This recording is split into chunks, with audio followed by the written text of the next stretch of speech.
हुए हैं। अंशु जी, आपसे समझना चाहेंगे, ये जो तस्वीर देखी पावर पिक्चर, इस पर पूरी दुनिया की नज़र और तमाम तरह की जो स्पेकुलेशन और सभी तरह की जो बातचीत है इस पर हो रही है, आप इसे किस तरह से परिभाषित करना चाहेंगे? और जिस तरह से नए वर्ल्ड ऑर्डर की हम बात कर रहे हैं, किस तरह से इसे भी आप बताना चाहेंगी?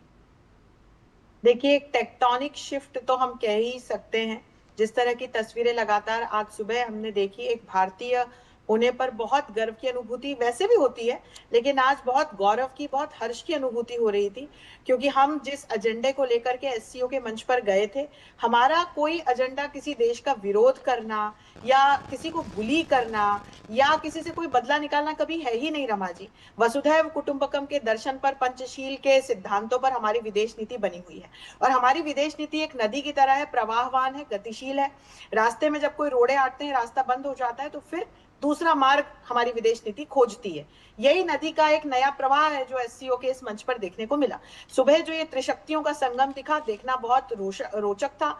और वहां पीछे कहीं मुझे शाहबाज शरीफ दिखाई दे रहे थे, सभी को दिखाई दे रहे थे।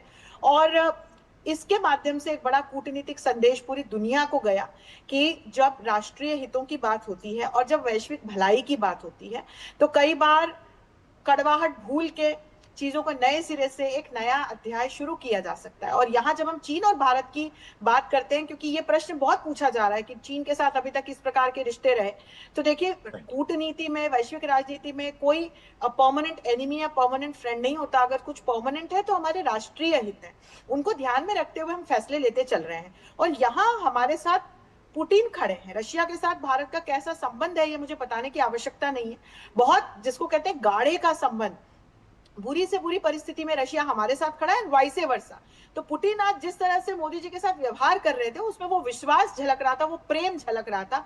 हमने ट्रंप की धमकियों पर कि आप रशिया के साथ ऑयल एंड गैस लेना बंद कर दीजिए, नहीं तो मैं टैरिफ लगाऊंगा, हमने टैरिफ लगवाना स्वीकार किया, पर हमने अपनी स्ट्रेटेजिक ऑटोनॉमी के साथ और रशिया के साथ संबंधों पर हमने समझौता नहीं किया। ये बहुत बड़ा संदेश है जो हमने दिया स्ट्रेटेजिक ऑटोनॉमी के पर्सपेक्टिव से। तो आज निश्चित तौर पर ये जो हमको देखने को मिला, ये बड़ा सुखद था। और बाकी के भी जो यूरेशिया के देश हैं वो हमारे साथ जुड़े, चाहे आतंकवाद का मुद्दा हो, सस्टेनेबल डेवलपमेंट की बात हो, ग्लोबल रिफॉर्म्स की बात हो, ये one earth one family one future की थीम स्वीकारने की बात हो, चाहे सिविलाइजेशनल कनेक्ट्स को लेकर के और कल्चरल कनेक्ट्स को लेकर के फोरम शुरू करने की बात हो, स्टार्टअप्स को लेकर के, इनोवेशन को लेकर के एक फोरम शुरू करने की बात हो, बिल्कुल एक जेनेरिक सहमति वहां विदाउट एनी डिसेंट बनी।